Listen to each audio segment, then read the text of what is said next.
Good Morning Wrestling, Heel of the Ring podcast on the Sports Jedi Network YouTube channel. Your morning wrestling talk results and more, so gather your snacks with coffee and get ready for live stream.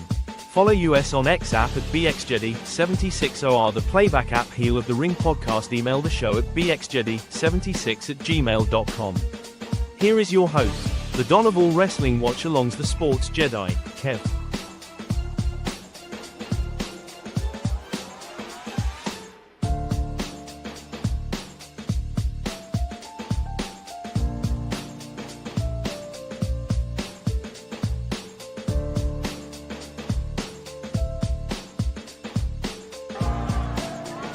Get this bum out of here, will you? Just get this bum out of here already, huh?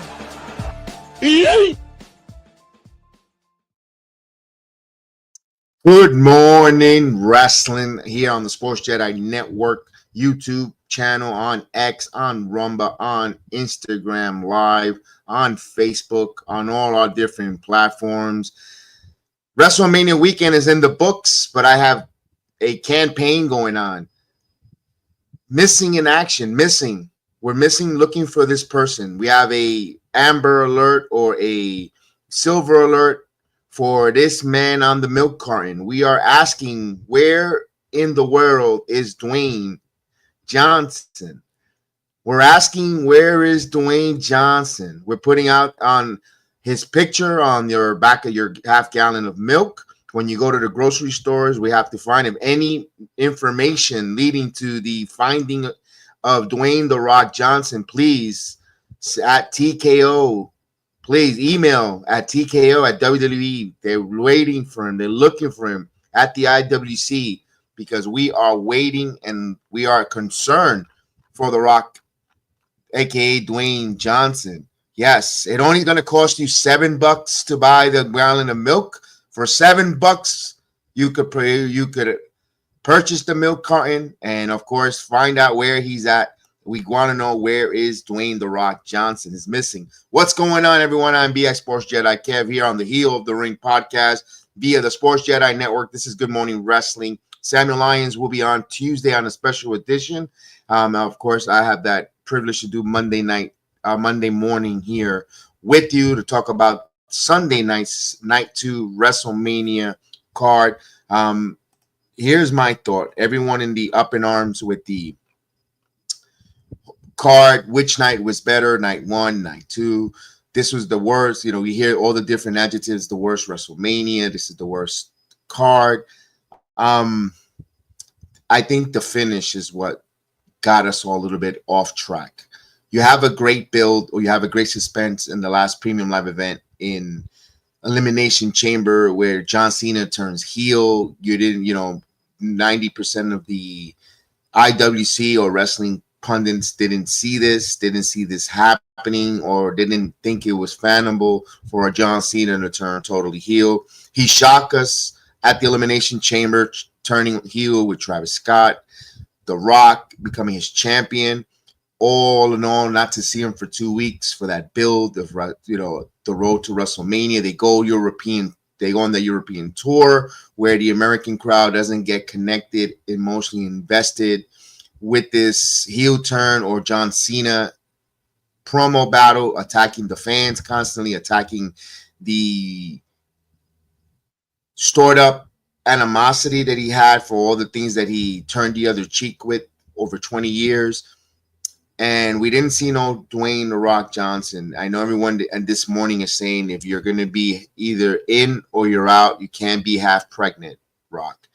No one's half pregnant. Either you're pregnant or you're not pregnant. Either you're going to be a member of the TKO WWE Endeavor family, where you're going to be, when needed, be there for storyline wise.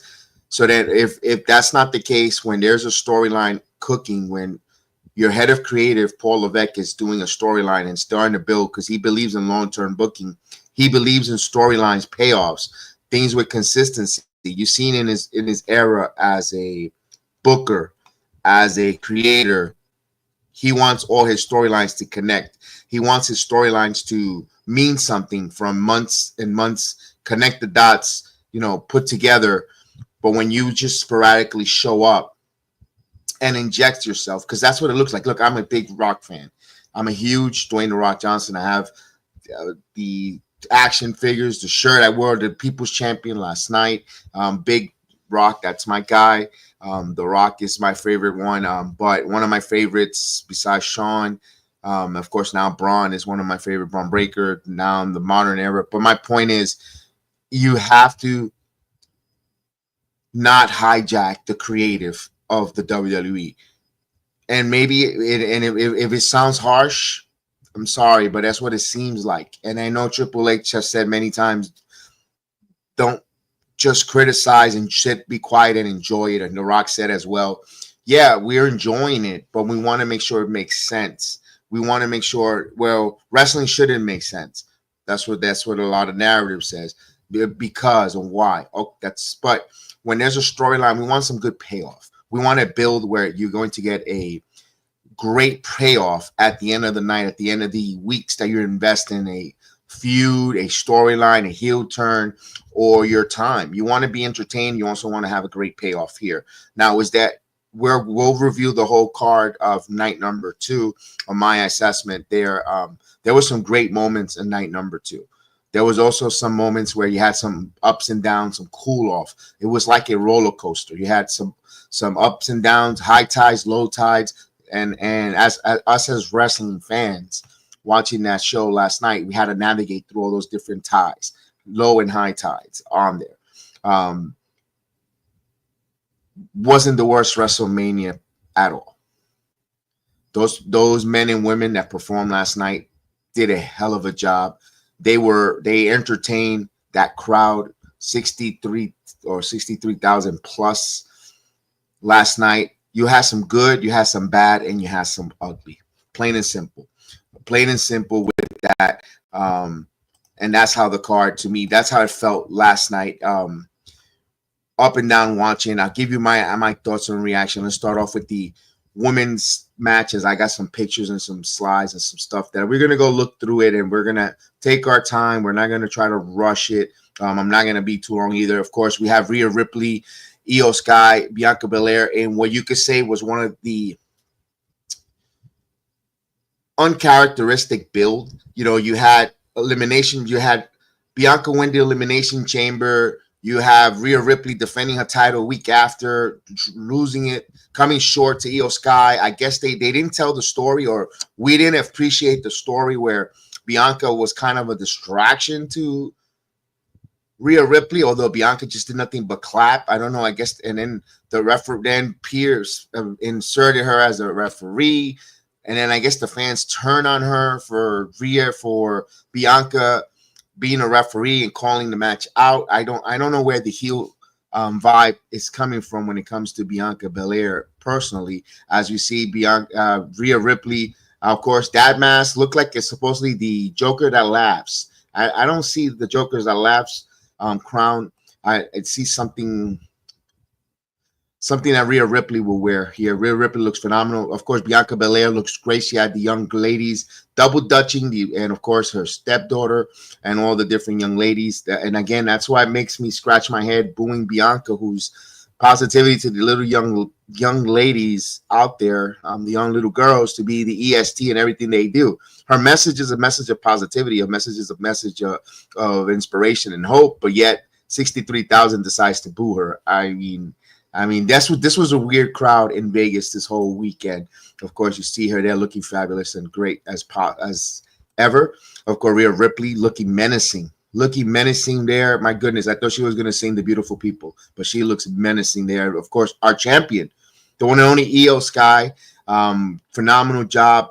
Io Sky doing some great, and Io Sky retains her title. Tony, good morning. Good morning, Isaac. I wanted to let me acknowledge everyone in the chat. Good morning. Good morning. Of course, good morning. I'm happy for my boy John Cena winning and beating Cody at WrestleMania. Yes, everyone there's a mixed reactions, mostly a lot of positive for John, a lot of admiration for John Cena winning that 17 title. We'll get to that as the top as we break down every bit of the card. Of course, right now we're in a triple threat. Now, everyone, why do we need a multi-man match? Why don't we need this? Why don't we need that? I tell everyone, when we watch wrestling, when the card is announced, let's pump our brakes before we give our criticism and critique without watching the match play out. Without the match even, the bell hasn't even rung. The ink is still freshly wet on the poster board, and people are ridiculing it and just tearing it to shreds. I said, let the ink dry on the poster before you rip it up and tear it down. Because this right now, you could say arguably could be the best three-way women's match in WrestleMania history. And that's the night before you had Roman Reigns, Seth Rollins, CM Punk, the biggest male superstars that warrant to be main event.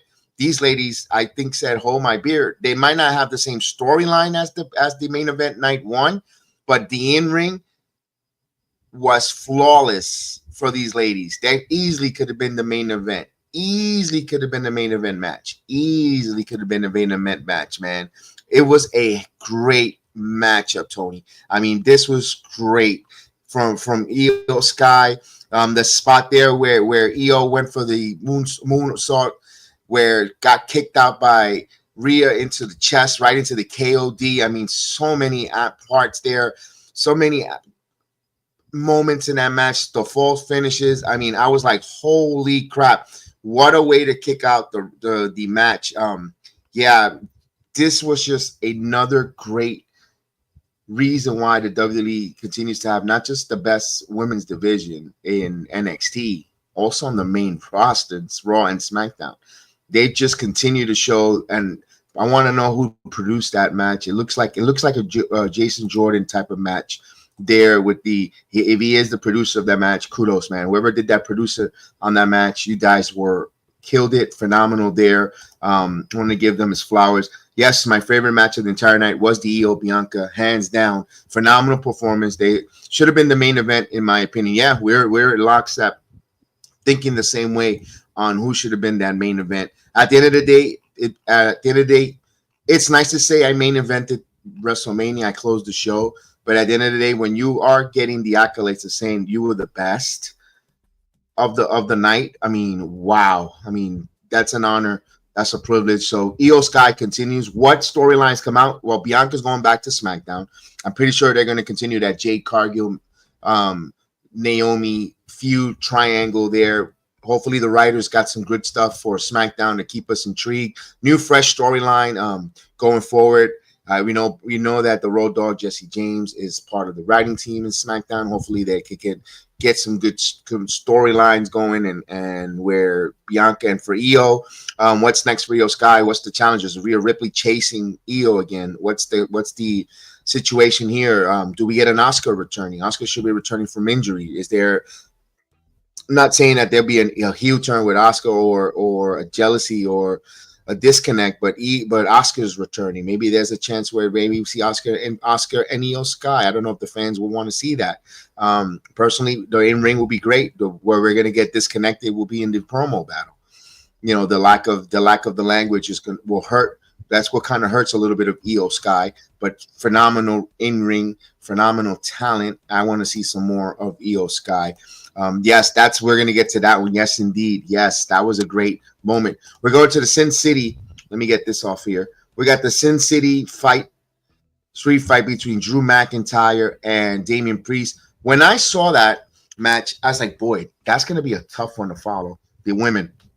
I said, damn, usually the men starts off. I thought they were going to go with the ladder match, the Intercontinental Fatal 4-Way, excuse me, not a ladder match, the 4-way match. And I go, boy, that's going to be a tough one. If those four men brawl out, and then you put the women, either the tag team, but I'm glad that they did the card the way they did. We had Drew McIntyre taking on Damian Priest. We'll get you some visuals there in a minute. In a match here where, my goodness, great moments there. Great entrance there, first and foremost. Damian Priest comes out to the guitarist of Slayer. They didn't play South of Heaven, but he played along his guitar. The other band members didn't show up, or something didn't happen there. I know Chris pointed that out on the watch along last night. It's still for Damian Priest, a hell of an entrance for him. That was great to see there. Of course, what a way to start it off. Slayer performing live for Priest, making his way long way to the ring to take on McIntyre. Of course, the bell sounds. McIntyre gets in. There's some early bumps on Priest, rushing over, attacking him. They fight spills onto the floor where McIntyre continues to beat him down at the ringside, bringing him over the steel ramp on a vicious suplex. And Priest hits a crescent kick and bounces off the barricade again, while McIntyre hits the throat thrust, driving in a vertical suplex on that LED ramp. Looked so painful viciously. McIntyre takes off the top half of the steel steps and puts down the bottom half of the ring. McIntyre turns into a steel steps, being thrown at his head by Priest. That was a spot. I was like, ooh, you're going to the head. Of course, Priest drives McIntyre into the barricade, grabs the table from underneath him.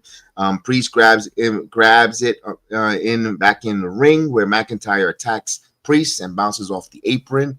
And he drives him headfirst into the post. Some great back and forth as that future shock on the stairs. It looked like it hurt more McIntyre than it did for Damian Priest. Damian Priest of then he wants to walk the ropes, old school. There's some tables set up, and boom. I love the fact that he pushes him onto the table.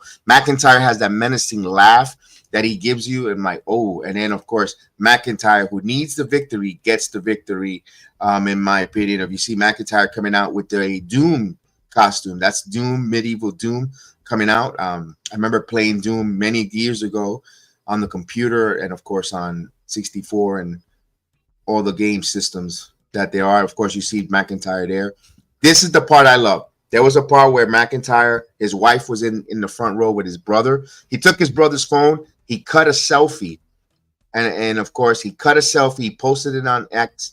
And that went viral fast. And that was McIntyre, not my cup of coffee, not my type of wrestler, but he is very entertaining when it comes to big matches. He's doing the best work of his career. Just don't give that man a microphone, in my opinion. I don't want to hear him speak. I want to see him in the ring with his actions. And of course, that spot there where Damian Priest had that the chair in his neck, and as he went for that Claymore, he got him with a South of Heaven or choke slam. Of course, that's the spot I was telling you about, that future shock DDT there, that it looked like it hurt him more. Of course, the spot on the table. And of course, your winner, who needed to win so desperately, was Drew McIntyre. Gets the win on Damian Priest. And that match was tough to follow, to get invested with the women, but it was still a hard-hitting match. You got two of the biggest performers height-wise going at it. Two big tree trunks going at it, and great match there. What's next for Drew McIntyre? He could get right back into the World Heavyweight pictures if he wants. If he wants to go after Jey Uso, remember that they get back to that Bloodline storyline where he could blame Jey. Now you're champion, and now where's your family? You could easily heat up Jey versus Drew McIntyre for the World Heavyweight title. That would be a nice feud for Jey Uso's first feud coming out for Backlash. Drew McIntyre, who could help him elevate as that heel to breathe on Jey's neck. Unless they're going to go back with Gunther, it doesn't matter. Either way, if they want to go Jey with Gunther or Drew, either way, they have two storylines for Mr. Yeet Man coming out for his title defense reigns. It could be Gunther retain, then you have Drew in the middle, in the beginning of the summer to the late spring, and you're off to the races with Jey Uso's title defense. I think this is the guy that you want there, although I don't know. He's on SmackDown, isn't he? He's on SmackDown. But remember, the draft is coming up. The draft is coming up for Raw and SmackDown, so they might shake things up. They might put McIntyre back on, or John Cena might go to Raw and they'll move Jey Uso to SmackDown.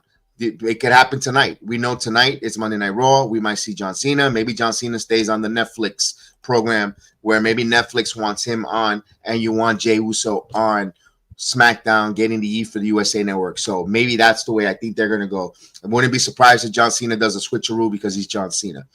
We don't know on that one. There you go. Braun will be the next Jey. Will be next for Jey. Um, I don't know just yet, Tony. I don't think so. I don't think not just yet. As much as I love Braun Breaker, I don't think they're going to go to him just yet. I think Braun, that's going to be after. That's going to be Survivor Series for Jey Uso, because yeah, I don't think so. I think they really got high hopes for Braun, and I don't think if they want to feed him immediately to Jey Uso, because they don't want to do Jey Uso as a transitional champion. If that makes sense. All right, here we go. Next Intercontinental Championship match: Fatal 4-Way, Braun Breaker, Penta, Finn Balor, and Rey Mysterio. I mean, this was a match. It was about 12 minutes long, if I'm not mistaken, even maybe 15 with intros. But it served its purpose. It didn't need to be long. It didn't need to be dragged out. It was just perfect to me. I felt the match, the length of the match was perfect, despite being four competitors in the ring. We know Penta's hot on fire. Penta is the man. Penta has come in with a lot of flowers and bloom and a lot of momentum coming over from All Elite Wrestling, just being showcased well. The dissension between Judgment Day. I tell you, WrestleMania wrestling doesn't have an off season. After WrestleMania, there's going to be stories. They're going to be not just there's no off season, as my computer's freezing a little bit. That's why I paused there for a minute. I'll just make sure that something happens, I jump on to my next one. And with there's no off season, you have to continue with a storyline. There's going to be many storylines coming out of this one when it comes to Finn and Dominic Mysterio. I see Dominic Mysterio coming out. You have Penta coming out with the green. It looks great. Someone said he looked like the Green Power Ranger, Tommy, of course. And we'll move on next here. And hopefully my computer does not freeze as I get there. And of course, Dominic Mysterio. So I guess it's a StreamYard thing that does the freezing, because Samuel has that, and I'm in my home, and it seems like it's a StreamYard issue that does these freezing.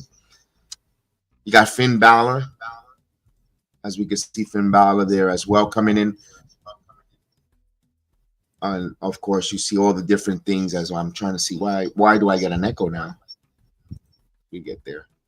Trying to fix that technical difficulty. So I know it's my streaming platform. And we're thinking it's Samuel Lyons' internet connection, but it's not. If Dominic Mysterio gets the pin in a real good moment where he gets a frog splash.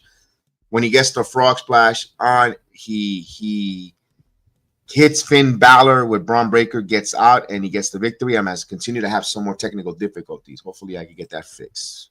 I just don't want the echo. All right. We'll move on here.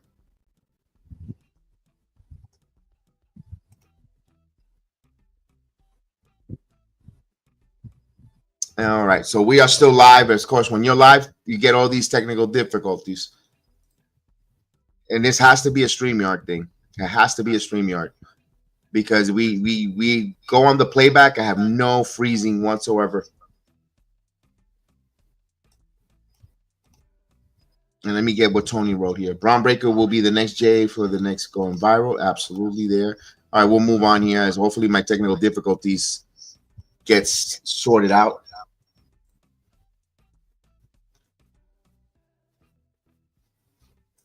Randy Orton had a mystery wrestler. Who could it be? Everyone in the internet was speculating. Rusev was speculating so many different wrestlers, and out of nowhere,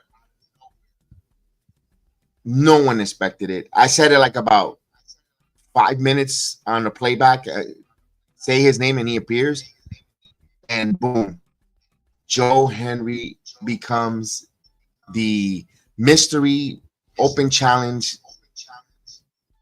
contestant for the RKO City.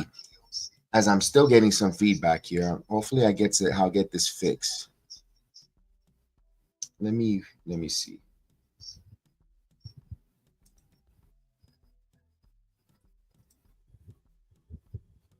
Give me 1 second, guys.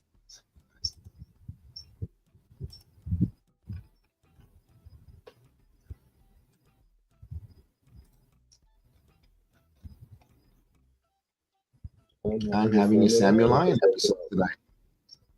Sports Jedi Network, the Hell of the Ring podcast, is wanting to start and bring on the channel a women's wrestling podcast. We love to keep growing our audience, looking for eager, dedicated, insightful commentary and unique takes on wrestling news. We're impactful voices in the podcast arena. If this sound like you, please reach out to me and we want to create wrestling content together. Email me at bxjedi76@gmail.com or RDM me at bxjedi76.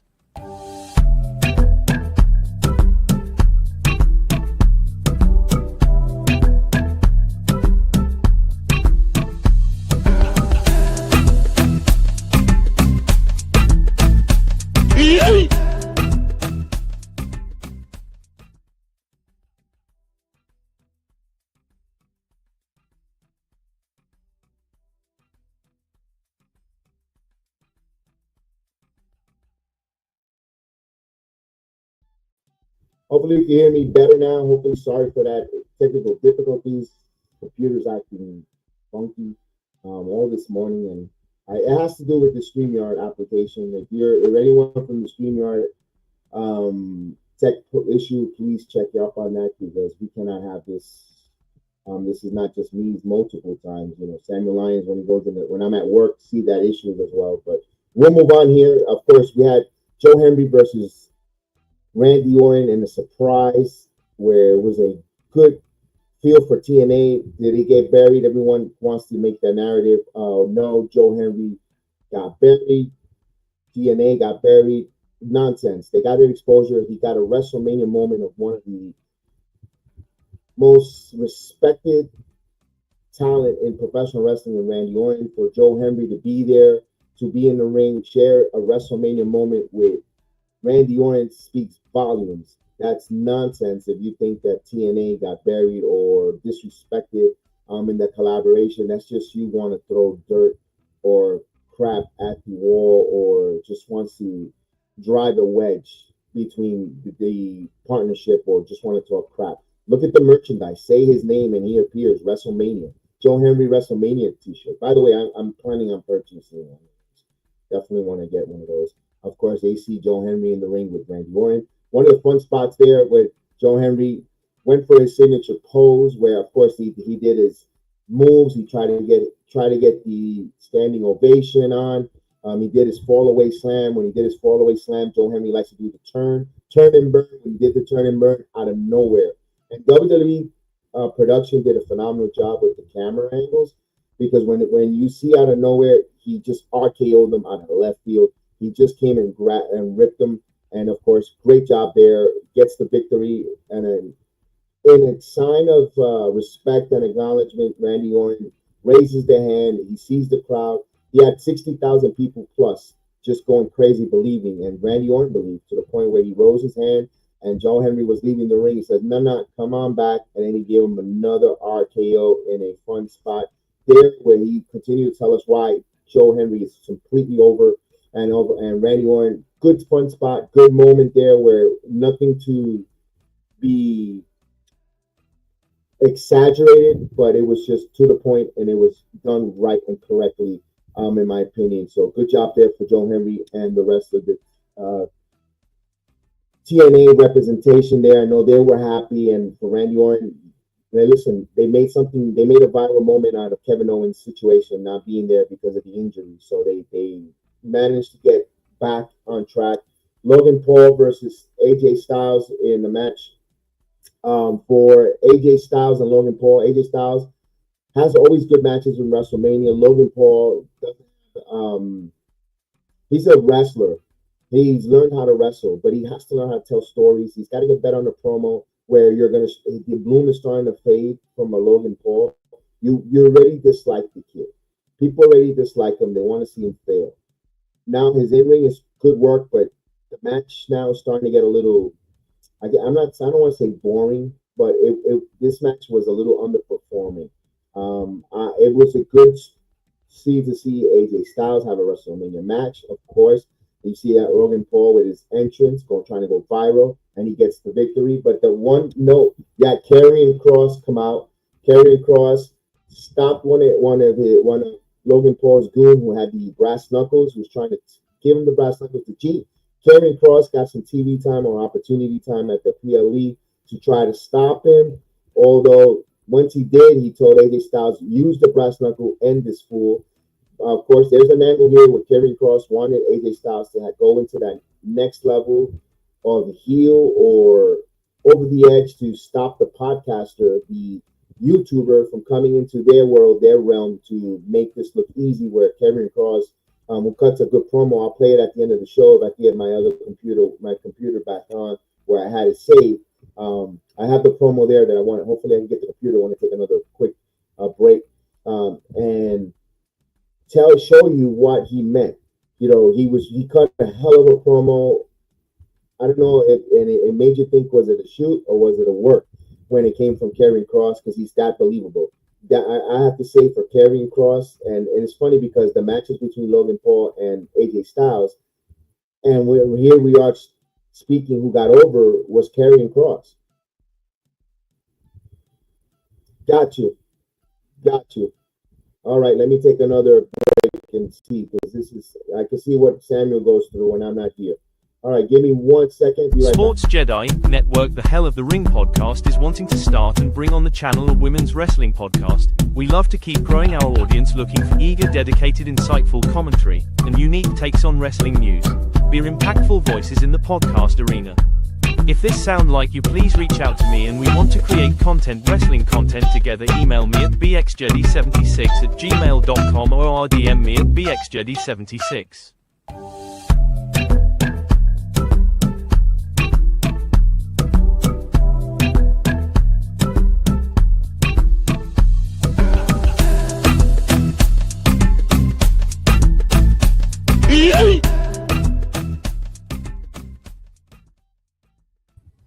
Hopefully this computer sounds better, it sounds louder, it sounds clearer, and we have no echo, no issues, hopefully, because of course, if not, and it's not the computer, it is the application that uses it. So if you're an inspiring, and I hate to bury them, but if you're an inspiring YouTuber or somebody who wants to record, StreamYard is not living up to par.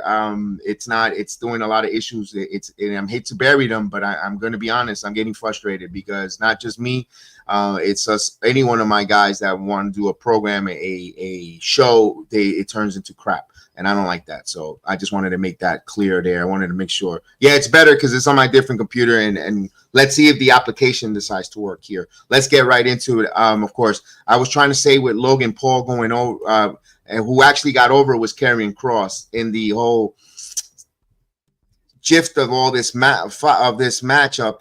Not AJ Styles, not Logan Paul. To me, it was Karrion. And I think I'm going to put the video, if the computer decides or the StreamYard decides to play it. I have the interview that Karrion Kross cut. It is that Logan Paul just won. And let's talk about, Sam, let's talk about what Logan Paul represents. The shortcut. Feels so good to be here. Feels so good to be in the business. Thinking about all of the funerals that I wasn't able to attend for the last 11 years in this business, all of the holidays I missed. You know, I could have just started a YouTube channel, could have just jumped in there with AJ Styles. Feels really good, right? It's awesome. It's really good. Do you guys know we have 25 years combined experience, and what are we doing on Mania? Well, they know because they're normal human beings, and they actually love professional wrestling, but apparently that doesn't mean shit anymore. That doesn't mean shit. All I asked Alan to do was, for once, to not think about just himself. Think about everybody in the back, and think about the professional wrestling fans. That's all I wanted him to do. Sometimes, to do the right thing, you have to do the wrong thing. But he's a narcissist, and he had to do it his way. Hey, Alan, how many more WrestleManias do you have in your system? Probably, I don't know, one. Maybe this is the last one, and you just pissed that away. For what? For what? For your way? Thanks a lot, bud. I really appreciate it. You want to know what the best advice I ever got? It was from Bill Goldberg. 2021, back when I was in the Twilight Zone, you know what I mean? I'm wrestling for gasoline. It was awesome. Let me tell you all about it. Bill goes, hey, Kross, you know what? You remind me a lot of me. I go, I think we have different styles, Bill, but I really appreciate that. Do you have any advice for me? He goes, you know what? You just got to be a good soldier. A good soldier is what he said. So I decided to be a good soldier. You know what happened? They released me. And then I come back. You know what being a good soldier gets you, everybody here? Just so in case you're wondering, you want the back scoop here. Being a good soldier gets your times cut. Being a good soldier means He's not people come wrong. up to you and say, "Hey, you got any great ideas?" Yeah, here it is from Scarlet. No. That's a little too great. We're looking just for good ideas. That's for those guys over there. That's what being a good soldier is, okay? Being a good soldier is coming to your hometown where you cut your teeth, we got started, and not being on the card. It's all Look about at moments Scarlet. now. That's what it's all about. The moments. Well, Guy, everybody's been telling me that I got to become undeniable. And as soon as it happens, they ignore it and they shut it down. I never asked to wrestle Randy. I never asked. That happened organically, and you ignored it for a viral moment. And good on Joe. Nothing against him. But you ignored it. And the crowd told you exactly how they felt about me on SmackDown when I was eliminated. And you ignored it. Become undeniable. My ass. My ass. You want a viral moment? On behalf of all of the true fans of professional wrestling, Guy with the suit and tie in the truck, go fuck yourself. That's from Killer Cross. No. Fuck it. Wow. Strong words from Karrion Kross. And I'm going to say this. He ain't wrong. He ain't wrong. He is not wrong. One bit. You put him there with the Final Testament, with AOP.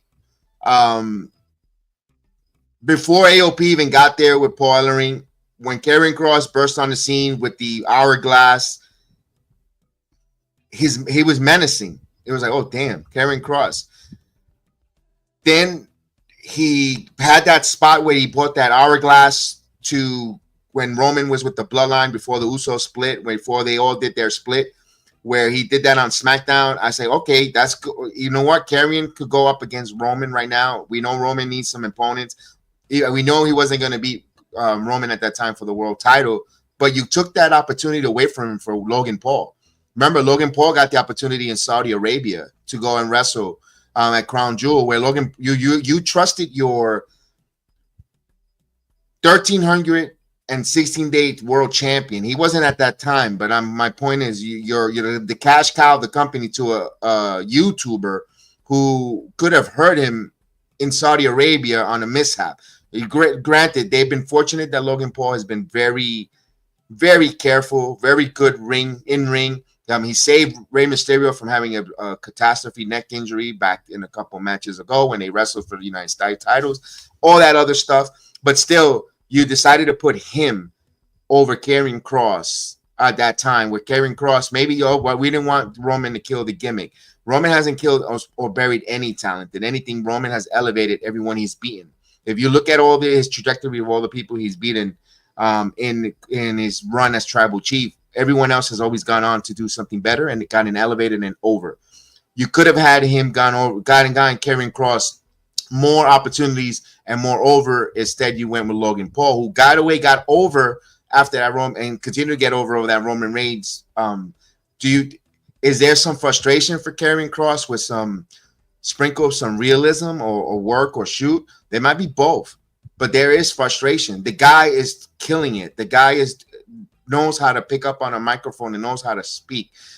He checks the box of the height wise, the strength. It's an issue. Hopefully they could get it resolved where they get the opportunities. Look, last year Liv Morgan wasn't on the WrestleMania card, and what happens the night after WrestleMania? Look at her where she is now. Crown Jewel champion, former women's world champion, former tag team champion. All that stuff for Liv Morgan. Hopefully they could do something where the Karrion Kross starts getting that opportunity to take and strive forward. Maybe he's the one who cross paths with a Jey Uso and even if Karrion doesn't go over, you could still get over without not going over, or Money in the Bank situation for Karrion later down. He just needs the opportunity.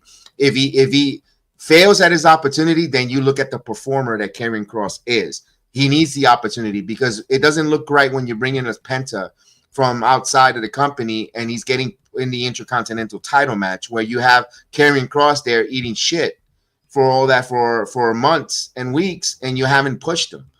Yes, I understand you want to, Penta, yes, and Penta has delivered. Don't get me wrong. but you also got to take care of within. You got to take care. You also got to take care of the ones that come with you to dance, not for the ones that are dancing on the dance floor. You dig what I'm saying, WWE? So that's where we have a little bit of a disconnect there. Yeah, when the Y6 started, you could have made it better. Just him and Uncle Howdy Cross is talented, the microphone, but they're with Punk and Cena. He is good, man. He wants Karrion Kross and Cena. Maybe that's where he gets now, you know, Karrion Kross later down the road. Again, I think Karrion Kross doesn't. I'm gonna speak. I'm thinking. I'm not speaking for him. I think Karrion right now doesn't give a shit about wins and losses. He just wants opportunities to showcase what he's worth. He's talented. Those things are the wins and losses comes later, where he just wants opportunities to be in front of a crowd to try to win or do one of his best work, either as a babyface or a heel, whichever way the crowd. He's one thing I could say. He feels the energy. He knows the energy of the crowd. He'll know when to be a heel and when to go into a babyface. I think he knows that psychology with Karrion Kross. What I think Karrion Kross is in need majorly is opportunities. He just needs opportunities. He needs opportunities, a time and place for him to showcase it. And what sucks is, you know, you have a Netflix where you could go either way from 2 hours to 3 hours, and you gotta give him some segment. WrestleMania is over. No more. Now you have to start building for new stories. You have to start building. This is opportunity to inject Karrion Kross majorly in opportunities. Now, if 3 months, and it's not 2 weeks and then pull the plug, you got to give this anywhere from 3 months to 6 months on Karrion as well. If he doesn't resonate, then you know what? The opportunities were there, and he didn't step up to the plate, which I doubt it. But you have to be able to look in his eye and say, we were giving you the opportunity. We just didn't capitalize it. He hasn't gotten that. So again, we'll move on for Karrion. I hope that he gets the opportunities going forward. And hope this doesn't bury him. Look, Paul Levesque should know about taking risks and chances. As a head of creative, he did that when he went out there with the Click. Just remember that, Paul Levesque. When you went out there with Shawn Michaels and Razor and Diesel were leaving, which has been speculated, was talked about all WrestleMania weekend, you had to eat shit for a year. King of the Ring, you saw what Vince did. You saw what McMahon did to you for that full year, and look what you turned out to be with the world champion. So at the moment, just remember that if the guy's taking a chance at that promo, he's speaking out of frustration. You've been in those shoes. You walked those shoes. You say, oh, it's easier for someone to say something that never been in another man's shoes. You've been in Karrion Kross's shoes, the frustration or being a person who speak out or express themselves or just something against the office. You've been there, you've done that. So think about what Karrion Kross is feeling, is going through. The same with Bayley as we get to that right now. Speaking of Bayley was attacked backstage, pretty much pulled out of this women's tag team as Laura Valkyria after they won the gauntlet. They won that tag team gauntlet, the ladies, and it was earn the right to take on Liv and Raquel. But Lyra Valkyria needed a tag team partner. Inserts the man, Becky Lynch. Great to see Becky. It's a great way. Good to see Becky. You one of the horsewomen. People are giving her a lot of crap. Becky Hogan, all that nonsense. You have to look at creative. Then why have Lyra and Bayley win this gauntlet and go this far to pull this? If you always knew that Becky was returning. Personally, they could have done something different. They could have. Yes, it's great to see Becky as a tag team champion, but right now you're hurting. You don't want to start getting your talent disgruntled or jealous or just mad. You just want the vibe to go. They know, maybe they talked about it and they agreed on it, but still, man. Yes, I knew that, Tony. I did knew that about Karrion. I did knew about that. I did knew about his heritage, Tony. Yes. And why for Bayley, she's a horsewoman who's been the one horsewoman that hasn't really complained. Charlotte, there's been complaints. Prima Donna always wants the title, yada yada. Becky Hogan, Mercedes Hogan now in All Elite Wrestling and walking out of the company in WWE. Rebecca Quinn has been quiet. No, Bailey, Pam Martinez has been quiet, hasn't really mentioned, been in with injuries, whatever she gives us. You want her to be a baby face, you want to be a heel, you want to be whatever you need, Bailey's there. Bailey's there. She signed a 5-year contract recently. She's not leaving anywhere. Despite the fact that you see Mercedes Moné tweeting, tampering, having her to come over. Again, listen, wrestling community, if a wrestler loses a match on WrestleMania, doesn't mean that come to All Elite. We'll stop with the graphics. Whenever a wrestler loses, doesn't mean they're leaving the company. People have to take pins and losses. They got to win. People got to win. People got to lose. It's wrestling. You're going to lose matches. It's about when you're not being utilized, when you're not being given opportunities, like a Karrion Kross, like a Kiana James. Those are the ones that you should start worrying about, like a Warlord. Those are the types that you think that those are the ones that should be, those are the ones that graphics need to come out for either company, not because they lost a wrestling match. They're being used on television. They're being utilized. The AJ Styles, AJ Styles is a better come to All Elite. He's being television time. He's being utilized. He's on television. Now, when you're being like his former friends, the OCs, that's when you know that when they're not on television and they're signed for the company, like an Apollo Crew. Those are the ones you should be putting the All Elite graphic because they're not getting any television time. They're not being utilized. They're not being used. Not because you lose a wrestling match. That gets to me. We get the tag team match here: Liv and Raquel versus Lyra and Becky. Becky and Lyra Valkyria has some pictures, but I feel like it's going to freeze, so I'm not even going to go there and show it. Did we get new tag team champions? Of course. Kudos. Where they go with this storyline wise, I want to see personally if this is a ruse or a storyline where Bailey off of TV for a couple weeks, she returns, because I don't want to see Bailey turn heel again. She just got out of a heel run with Damage Control. To go back to heel again, it's like flip-flopping like a pancake. I'd rather have Lyra Valkyria turn heel on Becky Lynch or vice versa. Becky, if you want her to be heel, not heel, whatever the case is, when they lose the tag team title, I'm thinking that those two ladies are not going to have a long title run. I don't see Valkyria holding 2 titles like that. Wouldn't be surprised this Monday night tonight. Liv and Raquel gets the title back. Wouldn't surprise me one iota or a new tag team. Maybe Katana, Chance Carter and Katana could probably win the title. I don't know. I don't see this where I think we're going to find out either Liv turning heel, Valkyria turning heel, or Becky Lynch. One of the two is going to turn heel, sets up a match with 2 friends or mentor and pupil and mentor going at it between Becky Lynch and Lyra Valkyria, or a program for that women's intercontinental title. And I think Becky Lynch will do the job and put over Lyra Valkyria, and she continues being that intercontinental woman. Listen, one of these mid-card titles need to be defended and be in the horsewomen. I know I talked to Chef Dan about it, my partner on the Heel the Ring podcast. And when the inaugural situation came up, I didn't want none of the horsewomen, none of the main eventers to hold these mid-card titles, because it felt like, they're downgrading and taking over, and they're going to log jam those mid-card titles. And he said you need credibility on that. And he said, absolutely, he's correct on that.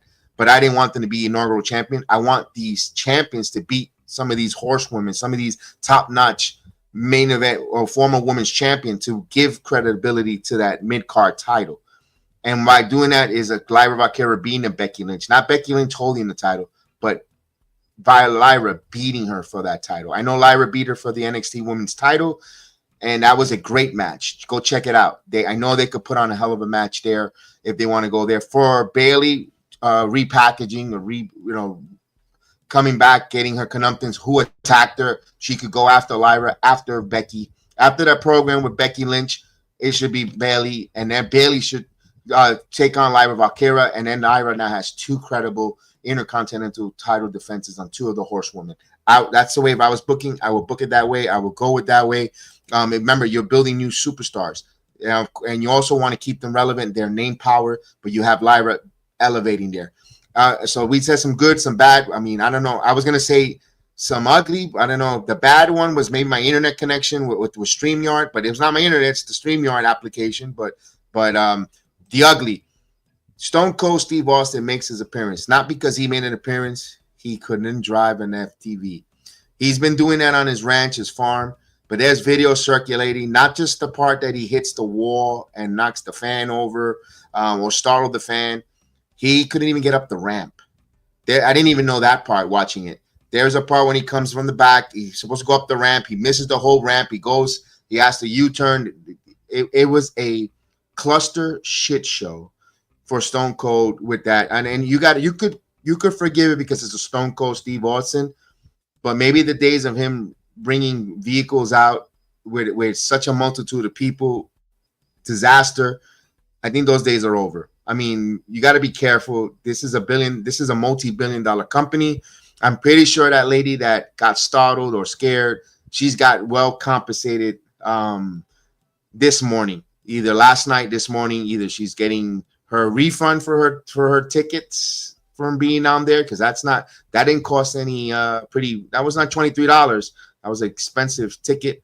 Something where, and some of her liking her show where she wanted to go meet and greet, whatever, but she got startled. Stone Cold, the first time around I was like, ooh, he cut it too short. He went around 2 times. On his 3rd time, boom, he hit it. And I was saying it on the watch along. He better not crash, man. That's kind of dangerous. And boom, he hit. They kind of said I jinxed it, but I'm saying you could tell, you could feel it as a, first time I'm gonna be honest with. First time I felt like an old man saying, "Be careful." I swear, I was like, my God, I'm getting old. I felt like an old man watching him do that there. I'm like, ooh, I saw the danger ahead of the stuff. I guess that's where wisdom when it comes there. We go to the undisputed world champion, Cody Rhodes versus John Cena. Let me see. Hopefully, I could pull up at least this here. And we go. John Cena comes out. By the way, I love his merchandise for the final John Cena run. I love the card. I love the John Cena. I love the merchandise. He came out so plain, no fireworks. His music came out. The one thing he did, of course, carrying that towel over his head, the way he bought the world title that time when he went to the ECW Manhattan Center on that pay-per-view. It was barely legal, if I'm not mistaken. Cody Rhodes comes out, and one of the best spot, I put the Iron Man shirt because he had that Iron Man mask. It looked dope. The way it opened up, that was really cool. As you see it there, and the match started. Of course, you see some of the highlights there, some back and forth. It was slow, methodical match. There's the turnbuckle exposure, what I thought was going to be a bigger part in the match on the outcome, but really it wasn't. It was just a spot in the match where Cody head was hit on it one time. Cody Rhodes mounting a comeback. Some of the pictures, the attitude adjuster. He hit a super attitude adjuster from the top ropes, but you see John Cena slow, methodical, double axe handle from the top ropes. He did it like 3 times on Cody Rhodes. There was a tope suicida dive on the outside by Cody, the AA. It's a cutter. And then out of nowhere, Travis Scott comes out. Now, Travis Scott, we saw him hitting Cody Rhodes. We thought there was going to be a receipt there. Cody Rhodes hits him with a crossroads. Referee bump, of course. Then they struggle for the title back and forth. Boom. John Cena placating to the heart of Cody Rhodes. Please don't attack me. Please don't hurt me. And then boom. Just like the night before in the main event, tonight, Las Vegas had a lot of issues. Las Vegas had a lot of issues when it came to nut shots. It was a John Cena, Paul Heyman, Bully Ray, who threw a rooftop sausage party at the Palms. He had a sausage party on Friday night celebrating the WrestleMania. A lot of nuts, a lot of sausage, a lot of it was a weird vibe there. What's going on, man? Rhea Ripley, Women's Champion, WrestleMania 41.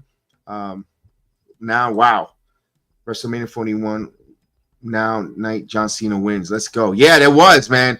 Jester, what's going on, man? How you doing, Jester? Yeah, there was a lot of nut shots, a lot of there was a lot of sausage. A lot of stuff going on. Yeah, definitely. So here's my take. CM Punk got screwed.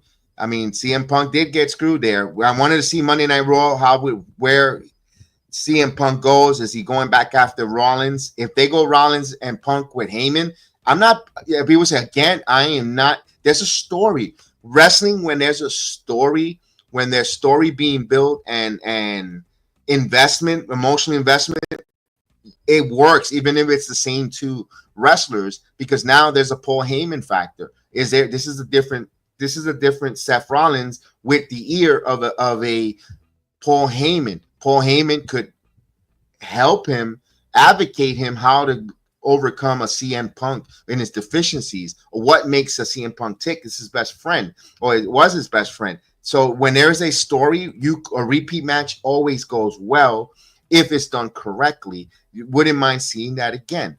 I'm thank you for that about the Punk, because I wanted to talk about Monday Night Raw as well. I love it.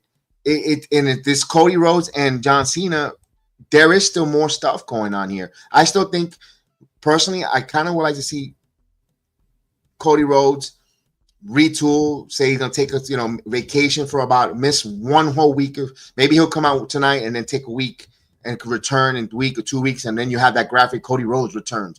It brings anticipation and build. For John Cena, he has to be here. He has to show up more for John Cena with that world title. That's why I always wanted a third person when it was The Rock, John Cena, not Travis Scott. I kind of wanted another wrestler. That's why Seth Rollins would have fit perfect. Seth Rollins is a workhorse. Seth Rollins, you've seen, or even Drew McIntyre, a workhorse who has been seen, who is going to be there showing face for those two guys when they show up.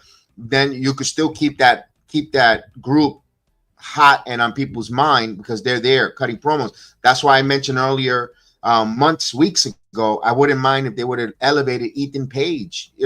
I said, why Ethan Page? Because he speaks, and Ethan Page could take pins and get beat up by a Cody Rhodes. There's history with them, or anyone part of that group going forward, because they beat each other up. They could beat Ethan Page, and you know what Ethan Page does? He also could get you to dislike him with his voice, just his verbal attacks. I use that as an example. They could have had a third person, Paul Heyman, who could cut the promos. But at the time when Paul, enough with the promos, we want to see some physicality. You don't get that with Paul Heyman. With Ethan Page, he could talk snap and get beat up. I didn't think there were Grayson Waller's nowhere near there ready. I don't think people will take him serious. But they need someone of those type of promo skills and in-ring. That's what failed to connect. I think they failed to connect the availability of not being there. I think the build when we needed to see was more The Rock. We would have seen, or John Cena, simple, would have just cut some more promos, when the days that he didn't show up on Monday Night Raw. I think also being in the European tour hurt the build for WrestleMania, where we're, as United States fans, we're used to seeing this Netflix product at 8 o'clock at night. Monday Night Raw at 8 o'clock, when it starts at 4, 3 o'clock, 2 o'clock, when they were shifting times because of the different countries they were in, we were taking off schedule. We were taking off balance. We go to social media. The whole card is being displayed, and all the spoilers. You kind of loses its flair, its luster, its love, because you already saw the spoilers. I watch it, but I already know what's going to happen. There's not that anticipation, that anxiety, that wait when it's live, because you want to see it at that moment. I think that took away from this WrestleMania build. Also, not for nothing, we're looking for him. Ladies and gentlemen, if you have any whereabouts or any whereabouts of where is this man, please contact the WWE headquarters, please, or the TKO headquarters. Email them, let them know. Expiration date is already expired. It says April 19th and 2025. Of course, maybe he's still solving that Rubik's Cube, but we're missing. This man is missing. We're missing him. We don't know where he's at, so we don't know. Hopefully he's okay. Yes, hopefully he's okay. Maybe he's washing his hair with some Papatui. And exactly, the story is better than just the match. If you want to watch, yes, no, and again, the matches is where the other company, where no bill, but WWE has been priding themselves and hitting their chests, saying that they want story. They'll give you stories. They captivate you with stories, long-term booking. They just don't throw random matches, but you kind of, you're kind of changing things on the fly when you did with Bailey. Kind of changing things where like when you did with, Kevin Owens, I can't say that was a mistake. That was an injury. Can't go wrong with that. But certain things, that women tag team titles. I know people didn't want the Viking Raiders in over the War Raiders and New Day in WrestleMania. I want to say I'm not actually different on that. The New Day has been one of your decorative tag teams for a long time. They're next to the Usos. They've been your staple of tag team champions. And they have a chance to win, they won the tag team titles. You can't deny not putting them on the New Day for what they built in this company. It's a tough one. Who do you leave out? It sucks that Chelsea Green is not on this card, but and Karrion Kross. We heard him. You heard the video that I played earlier of Karrion. I understand there's people being left out on this card, but damn, if they would have just gave us a stronger ending where it wasn't Travis Scott who came out to cause the finish, I think we would have been seeing WrestleMania a little different. But it was and there's no disrespect for Travis Scott. You're not a wrestler. Karrion Kross, part of that frustration with the YouTube when it came to Logan Paul, pretty sure Travis Scott's name is on there. I understand they're at least trying to do something different, cross promote with the pop culture references. We seen it them. They were showing us celebrities all across WrestleMania weekend. This person here in the front row, that person in the front row, Tony Hinchcliffe here, Metro Boom, this one here, UFC fighters there. Great. We know that the product is hot. We know that, but is that a disservice for all those people that spend all their hardworking money to fly, to go, to give up 6 months of their salary to go sit there to be entertained for 3 hours? And meanwhile, most of those people that you're showing on screen are comped. They're not paying those prices. It kind of is a slap in the face because you want them and you don't want the people that are hardworking, that are working to pay to sit there for you guys. That's a tough one. That's a tough one. And then, too much of it is distracting. Even the logos on the mat. I got used to it. And now I'm not saying he was correct, but I could see Vince McMahon didn't want all that. He liked the celebrities at WrestleMania, but he wasn't giving every shot every 2 seconds. But he was making them general manager at a time. Just remember, they had a celebrity general manager for almost 6 weeks, 6 months, or something around that time. So we can't just say he was doing that too. But the ads during wrestling, there's too many ads during wrestling, especially on Netflix, Jester. You don't know how much I used to complain on the watch along, because now we get the international feed. But the United States feed here on Netflix, too many ads. Every second, too many ads. If you're spending so much money, $17.99 for the Netflix package is a lot of money. And they want you to pay $24.99 for the non-ads. That's a lot of money for you to get commercials for especially on a 2-hour show where if you break it down, you only got like 45 minutes of commercials every second. And then the thing is, I got to the point where I wasn't complaining, Jester, about the commercials too much. I was complaining about when the commercials were being placed. If you want to give me a commercial between matches, like the way TNA Plus does, I have no problem when we do watch-alongs with TNA Plus. It's very enjoyable. It's so pleasing and enjoyable. Once the match is over, they give you 3 minutes of commercial, but the match is over. There's nothing going on. But I don't have to see the ring crew wipe down the mat or clean the mat or clean the ring, get the thing ready. I don't need to see that. I don't mind giving me the commercial. Give me the Pizza Hut. Give me the commercial. But when you're in the middle of a match, where in the middle after a moonsault is executed, can this person get back in? The match is getting hot right now. Why are you going in a commercial? That's what bothers me. That's the one thing that irks me, because I'm invested in that match. And then if you go in a commercial for 3 minutes, guess where I'm going? I'm going to social media.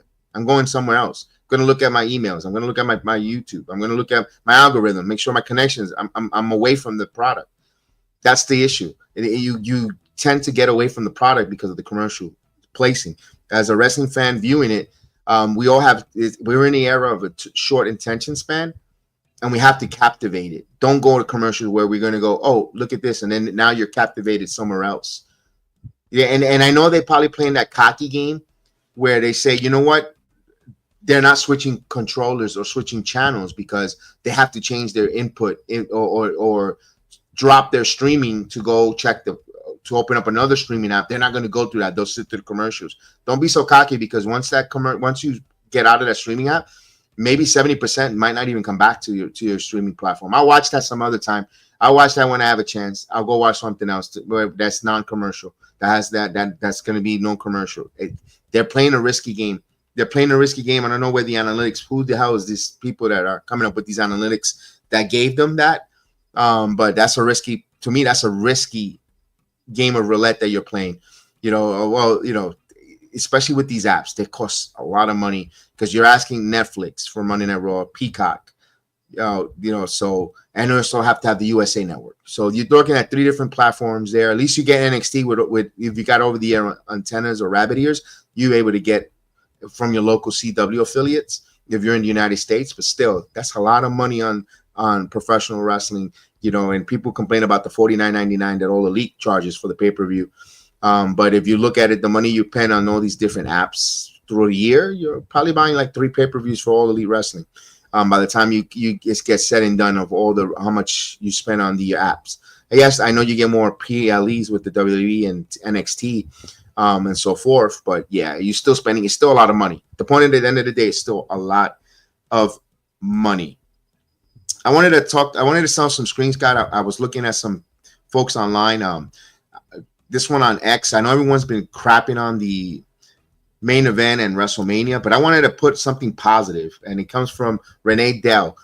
People can hate on Cody all they want, but they have this man prove how much he loves the business, how selfish he was, and he didn't take the route to cheat because he knew how important it was to John, and that's definitely definition of a superstar. Absolutely. She keeps putting Cody over, and I wanted to put her over, putting some positivity on the light spec. We need more positive tweets, not that negative tear down, and no one is speaking of him in this morning's how selfish he was, unselfish he was, knowing the big moment was for John.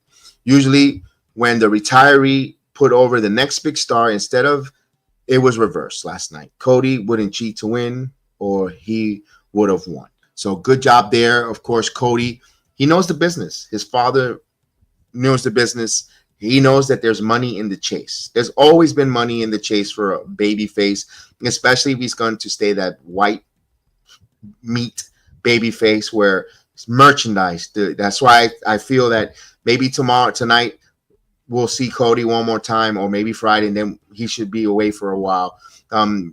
Just a couple weeks, just retool. He's done a lot of work. He always wrestled. One thing you got to appreciate of Cody Rhodes' title run, the availability. He was always ability to be there, be the face of the company. Despite the fact that his title run was underperforming, underwhelming, not your cup of coffee, but he was there. That's you got to appreciate. Now, maybe going forward, when his second time as champion, maybe he might not be as much active as the first time around. Who knows when it comes to Cody Rhodes? This is not his first title, guys. I think he will, and I think he will be holding on to that title. Not too soon, but he'll be champion again someday. He won't, trust me. Cody will be back at the title run. I think the second time around is going to be a more enjoyable title run. I think the fans will be invested. The moment is going to be bigger than his first, in my opinion, but it's not going to happen for a little bit. The chase is going to be, because I think he knows how to build the chase. I have another theory. The Rock is using Cena to get the title back. I feel Cody will form a faction with Seth and Paul Heyman, and The Rock uses Cena just as a placement. Interesting there.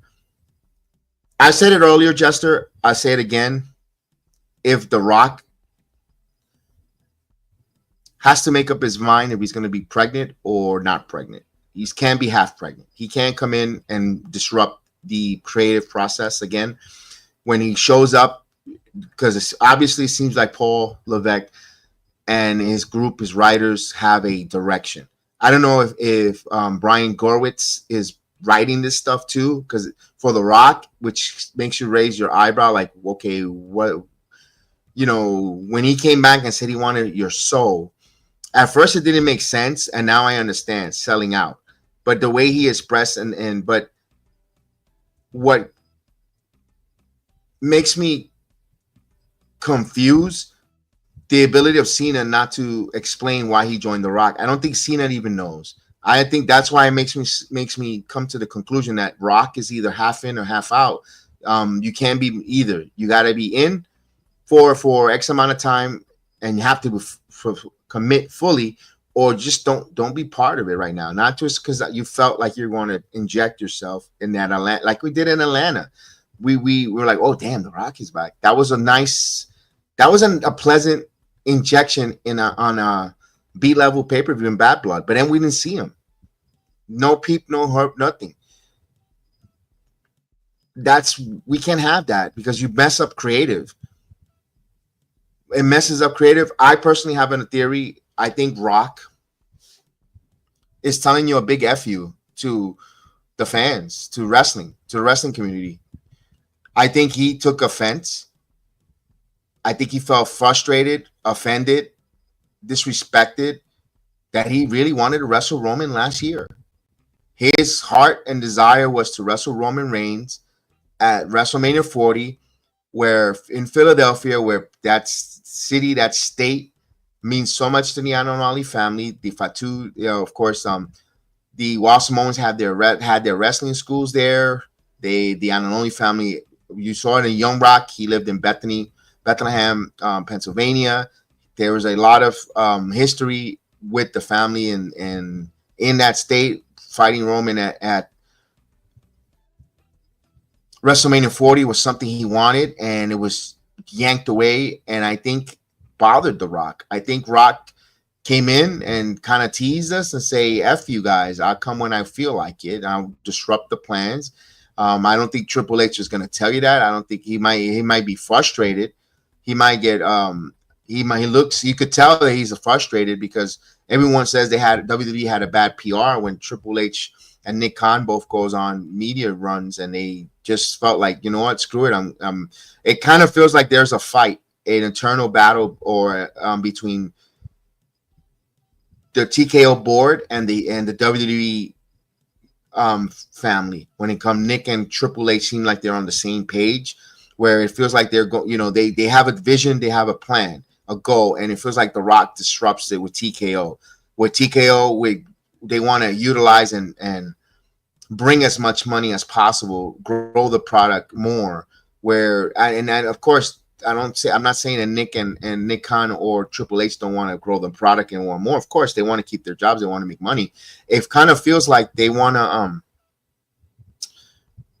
force a Travis Scott. They want to force the celebrities. They want to force these things. Triple H is all game. He'll know. He knows where to roll the punches, but you got to let him do his thing. Then you got to let him do his thing. Get out of his way. Let him roll his sleeves and let him run the creative and the talent of the company.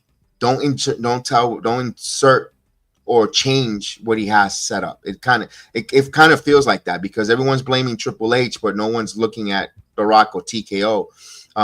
From all these different things. Now they acquired AAA Mexico Wrestling, where they're saying they might turn it into or rebrand it to NXT Mexico. We know Triple H had a goal in mind to have an NXT globally.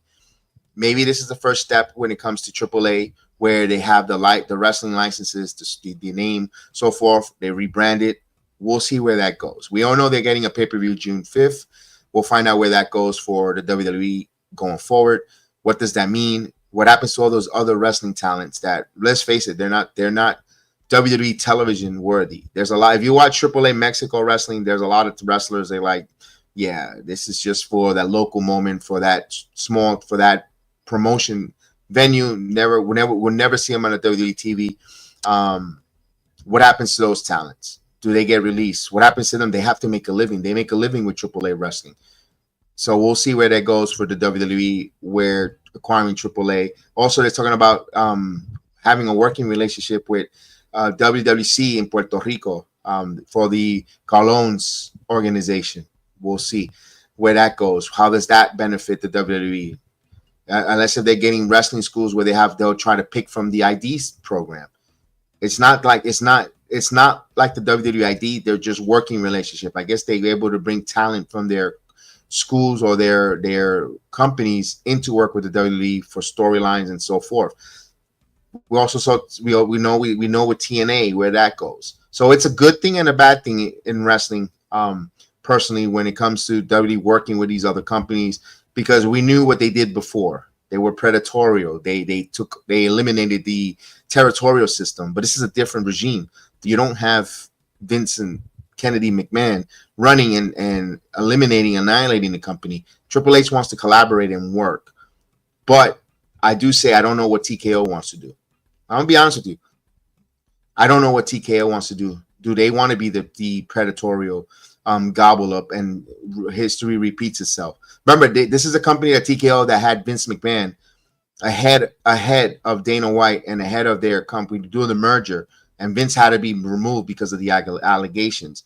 So whatever discussions they had, they were on the same page and the same vision that Vince has before Vince was outed. Just remember that.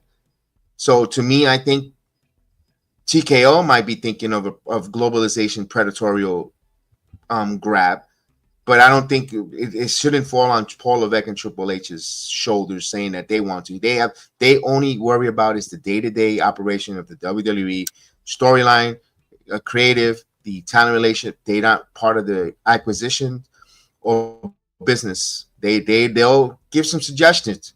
No, they'll ask them. They'll be maybe in as a consultant, but they have no get this territory, get that territory. That's on TKO. That's more on The Rock. We've seen The Rock's famous picture with the Rubik's Cube for New Japan Pro Wrestling. Jester wrote that. He's going to buy New Japan Pro Wrestling. That's out there. New Japan Pro Wrestling is has been privileged, or the cupboard of wrestlers are gone. Jeff Cobb is gone. Naito's gone. So forth. So many different wrestlers have left the organization where they're a shell of themselves. Perfect time to buy them. Perfect time to get their library. Perfect time to make that acquisition where a TKO come in and make an offer that New Japan Pro Wrestling can refuse. And now you have the WWE umbrella or TKO umbrella now in the Far East in Japan. So all those things to be seen, we'll know. Who knows what WWE and TKO will do in the future? But I don't think it's a WWE. I don't think it's a WWE thing. It's a TKO thing. I know. And those that spent a lot of money this weekend, I feel for you. I feel for you to spend a lot of money. I hope you enjoy the experience, because that's something you're never going to be taken away from you, is the experience that you had at these events, meeting the wrestlers, enjoying the pomp and circumstances. You probably met people that you talk to online on X or on some streaming platforms, some streamers. I hope you guys all had fun at the WrestleMania this weekend. But the wrestling as a whole was really okay. It wasn't the stories and certain finishes was the issue, especially the main event on night number 2. I don't know why people say the night 1 wasn't so great. Night 1 was fine. Night 1 there was no botch. It was all moved. It moved mightily fast, quick. Maybe a couple, maybe you might not like the couple matches, but I've given you my opinion on the New Day being there, why they should be there. They should be there on that card, what they meant for the tag team division for those years. Other than that, I don't think any one of the other matches, everything else delivered. LA Knight, Jacob Fatu. It'll be interesting to see what storylines come out of that and so forth. All these storylines that concluded or begins on Monday Night Raw tonight. With that said, tonight I will be live on the playback. Actually, it will be Chris. PG Chris will be hosting Monday Night Raw, because I will be on the Nick playoff game. He will be doing the watch along. So join Chris and Chef Dan. They will be doing the Monday Night Raw after WrestleMania. So that's usually a huge, important one, but they'll be doing the watch along tomorrow. It will be Samuel Lyons for a special Tuesday edition of Good Morning Wrestling. To me, today I did the Monday edition. It was a special. We switched today for a moment for other different reasons, but he will be back on in his normal Wednesday, but tomorrow will be a special with Samuel Lyons. We thank everyone. Don't forget, we're looking for ladies who want to do this podcast. Doesn't have to be with me. Doesn't have to be on a screen with us. If you could find 2, 3, 4 talented ladies that want to come together as a group and have a roundtable discussion talking about professional wrestling, what you saw over the weekend at WrestleMania, this platform, this channel is available. I'm willing to produce, get thumbnails, get the introduction, get everything ready. Or I need you ladies is your talents, your talented voices on to, and your analysis, your thoughts, your breakdown of the world of professional wrestling. Want to hear from you, of course. Any inspiring young men or women, young men as well, that would like to talk wrestling, would like to talk All Elite Wrestling, New Japan Wrestling, anything that world professional wrestling. There's slots, there's availability. My channel's available as well. Just got to reach out to me. You can reach out on my email at bxjedi76@gmail.com or sportsjedinetwork@gmail.com. sportsjedinetwork@gmail.com. You just right there, we'll set something up where we could bring you on board. And you want to record first, you want to record some stuff, we could record some takes, some videos, and we can air it here on the Sports Jedi Network on the YouTube channel, make you part. And of course, let's build a wrestling community together. I want to build a wrestling community. You know, everyone has their own little wrestling community, and we should be all together, not united, not divided. But unfortunately, let's be totally honest, there's a lot of division when it comes to the wrestling community. There's a lot of division. Yeah, you see a couple groupies that get together and they like each other, and they stomach each other, they collaborate, but they keep that circle tight, and that's it. And then so those that are felt that like left out, we have a community that we like to build. We want you to be part of it. We're 30 plus subscribers away from 20,000 subscribers here on YouTube. We're closing into 1,000 subscribers on Rumba, over 10,000 followers on X, Facebook as well. We are in Truvo, on Kick, on Instagram, live on Twitch. We continue to grow, so we want you to be part of our network to help us grow. One of my goals and dreams will be this coming next year for WrestleMania New Orleans, that I can meet the Heel of the Ring crew. That means a crew, and be able to go to WrestleMania together in the suite, whatever the case is, and watch WrestleMania as a Heel of the Ring crew together. That's one of my goals, one of my things that I would love to aspire to achieve. But we want to grow that family. We want to grow this. So we ask you if you want to be part of our network, part of our channel, part of our wrestling community and group. We're more than welcome. And then we just don't cover wrestling. We cover UFC. We do MLB baseball, baseball, football, wrestling. We got the NFL draft coming up, and of course so I know Chris has something coming up in the football world along with Chef Dan. So I can't wait for them. I know my son Austin does all the UFC coverage here for all the combat sport. Does a phenomenal job there with his videos, prediction, watch-alongs on the playback. So we are on the playback channel for the watch-alongs. The watch-alongs is Playback TV. Of course, Heel of the Ring podcast. You get to see the wrestling. We get to see the wrestling while watch along with us. I'm here always. There you go. Appreciate it. About to stream at WWE 2K25. Yeah, put your channel so I can highlight it. Put your channel because he's going so he could watch along as he plays on streams WWE 2K25. My boy out here, Justin. We met on NXT. The Jester. We met at NXT. We was to go out there like our tribal chief that we talk around at Terrence. We met at NXT, a group. That's how we formed. And we made a friendship. We went to NXT, going live on Tuesday nights, and of course coming aboard as well. And we saw Terrence, Jester, Pete. I don't know where Pete is. Hopefully he's doing all right. Hope he's doing well. We had a nice group that we met, and we used to do a little bit of review as well. Oh yes, we did my review there. You can check out the video. I did the stand and deliver on Good Morning Wrestling Sunday morning, excuse me. Yesterday we did the stand and deliver review with myself, Chris, and Chef Dan. Stand and deliver was awesome. On a note, for those that did not hear that, I thought stand and deliver was phenomenal.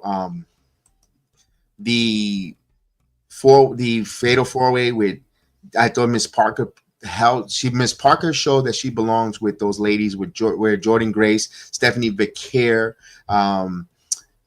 she just Julia, and my goodness, she's shown that she belongs there. She might have taken the pin, but she did go over. Jada Parker's ready to. She's right there on the cusp of that next level of main eventing. She's right there. There's something, I don't know what's off. Maybe her finish for Miss Parker. She might need a different finish, but she's right there. Jada's right there for that main event status, which is cool to see her. Where she has come, from, and I remember when I was with Terrence when we went to the house show when she debuted in Stanford, and I remember her coming out, and I said she's got the mannerism, she's got the it factor. Immediately, she didn't even do a collar elbow tie up, just her mannerisms coming into the ring, and I saw her height, I saw the way she conducted herself. I said she's got it. She got it. She's got the it factor, and I'm glad to see that come to fruition for her. I know she didn't win; she's still not the champion, but she went over without not going over. And there's something about Jada working hard. Also great to see in that tag team, that elimination tag team to kick off the show. Jester was really good to see the Meta Girls, Gigi Dolan and Tatum Paxton, who will be getting a tag team title match against Lyra Valkyria and Becky Lynch. Now Tatum kind of stooged off the ending there because she goes, "What if Lyra wins? My little pigeon, I gotta face Lyra." So there's a story already being built for Tuesday night when it comes to the tag team champions versus the challengers from NXT. So that's also, remember that's going to be there on Tuesday night in I believe the Fontainebleau Theater in Las Vegas. So the final line in Vegas will have the NXT live coming from the CW from Vegas. So that's going to be, maybe that might be the main event, the tag team match with the women, because they did earn that gauntlet. They put on that, they won that four-way elimination match. And what about Stacks? Stacks turning on the Don on Tony D'Angelo. Tony D'Angelo tweeted out a picture of Fredo from Godfather 2 when Michael gives Fredo the kiss. You broke my heart. You broke my heart, Fredo. Yeah, so that's something big there for Tony D'Angelo. NXT continues to build and show with, Sol Ruka, double champion, speed champion, as well as our new women's North American title, who will be the first number one contender. We'll love to see a shot at Lola Vice, but not right away, because I don't want Lola to be the first one to lose against Sol. Kind of want to see Lola eventually gets that. Would like to see maybe a Kalani Jordan, but I think Zarya is the one that's going to turn. I've been saying that now for, oh my God. I think Chris hears that, he's probably rolling his eyes in school right now. I've been saying that now for almost 2 months. When is Zarya turning on Sol Ruka? When is Zarya going to turn on Sol Ruka? And it hasn't happened. They still continue being best of friends. Don't know. And let me ask this. Do you like the fact that now we're getting again another Cora and Roxanne? You were there with me, Jester. You were there. We sat and we watched that up close. They did not mesh.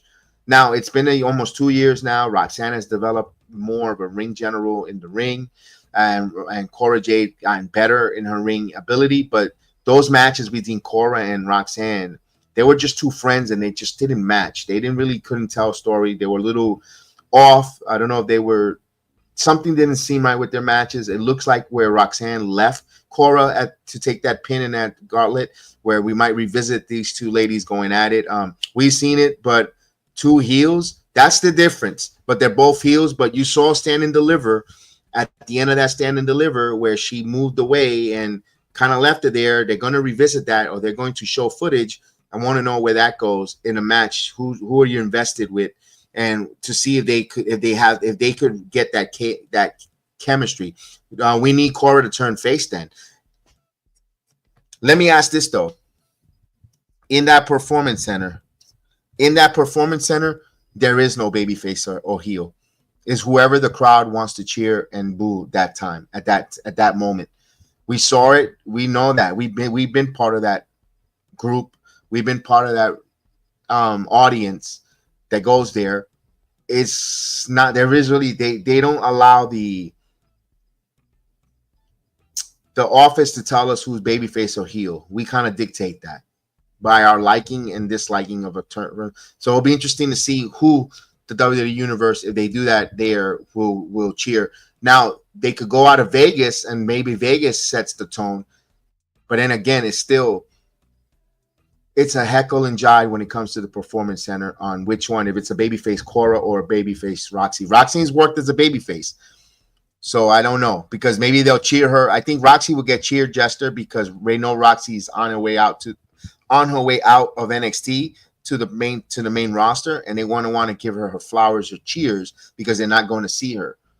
They're not going to see her each and every week, and maybe that's where the enthusiasm of the cheers and love comes from. They might make her the babyface, if it makes sense. So it'll be interesting to see how that goes with that being said there. And of course, the Dark State, where do they go? Who do they target next? Do they continue with the D'Angelo family? Is Stacks part of their group, leader of their group? Also the triple threat, what happens to Trick Williams now?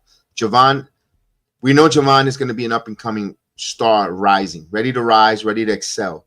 But Trick is not getting any more world title matches. Obafemi said, that's it. You had your shot. You're done. And one thing I also want to say, why is this Trick Williams, when he go for a title shot or he has a title shot, is triple threat? Or fatal 4-way, multi-man matches. I need Trick Williams to be ready one-on-one when he becomes a champ. If he was a champion, enough with the triple threat. I need one-on-one situation. All right, so Trick is ready. SmackDown with Melo.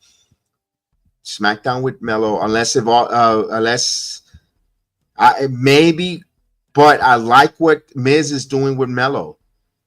Miz with Melo, people are saying, they don't make sense. It's kind of corny. Miz is teaching Melo the art of promo and working and being quick. And I'm not saying Melo was never a bad promo. No, Melo's never been a bad promo. Melo, just the cadence in his voice. Melo, his cadence in his voice is a little different, and he's going to learn to adjust with the crowd. Remember that Performance Center, when everything Melo said, we were all invested because they love Melo. Now you're going to city where some people don't even know who Carmelo Hayes is, or they have a certain stereotype with a Melo. He's jobber. He lost to Cody. He has to now talk people and change them with his promo. And I think Miz working by his side is going to help Carmelo Hayes. Although I can say for Austin Theory, Waller has not really rubbed off on Austin Theory. Austin Theory, I'm disappointed. I saw that. I thought Waller was going to help Austin Theory get over with his promos and get better. They're kind of stuck in the mud. And I think Miz is not going to keep Melo stuck in the mud. Melo's too talented. He's too over.